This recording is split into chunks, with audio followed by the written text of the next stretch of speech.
মুহূর্তেই শাকিব খানের সোলজার সিনেমার ফটোশুটের দৃশ্য ভাইরাল। ফটোশুটে দেখা গেছে শাকিব খান ও তানজিন তিশাকে। সত্যিকার অর্থে তাদের দুজনকে কিন্তু মানিয়েছে অসাধারণ। অনেকেরই অভিযোগ ছিল মেগা স্টার শাকিব খান কেন তানজিন তিশার মতো ছোট পর্দার অভিনেত্রীর সাথে কাজ করবেন। তবে এখানে আমি তাদের উদ্দেশ্যে বলতে চাই, শাকিব খানের আপকামিং সোলজার সিনেমায় তানজিন তিশাকে নায়িকা হিসেবে রাখার ব্যাপারে শাকিব খানের কোনো হাত নেই। মূলত সোলজার সিনেমার পরিচালক সাকিব ফাহাদ অনেক আগে থেকেই তানজিন তিশাকে সোলজার সিনেমার নায়িকা হিসেবে কাস্ট করে রেখেছিল। তাছাড়া তানজিন তিশা শাকিব খানের সঙ্গে কাজ করতে নিজে থেকেই আগ্রহ প্রকাশ করেছেন। তিনি শাকিব খানের সঙ্গে বড় পর্দায় কাজ করার জন্য অনেক বেশি এক্সাইটেড ছিলেন।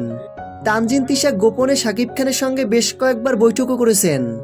একটি গোপন তথ্যসূত্র থেকে এমনটাই জানা গেছে, ভক্তরা শাকিব খানের নতুন আপডেট পাওয়ার জন্য অপেক্ষায় থাকে। সেই তুলনায় শাকিব খানকে বছরে কম করে হলেও 6টি সিনেমা করা উচিত। কিন্তু শাকিব খান বর্তমানে ছবির কোয়ালিটি মেনটেন করতে গিয়ে ছবির সংখ্যা কমিয়ে দিয়ে বছরে 1টা থেকে 2টা ছবি নির্মাণ করছেন।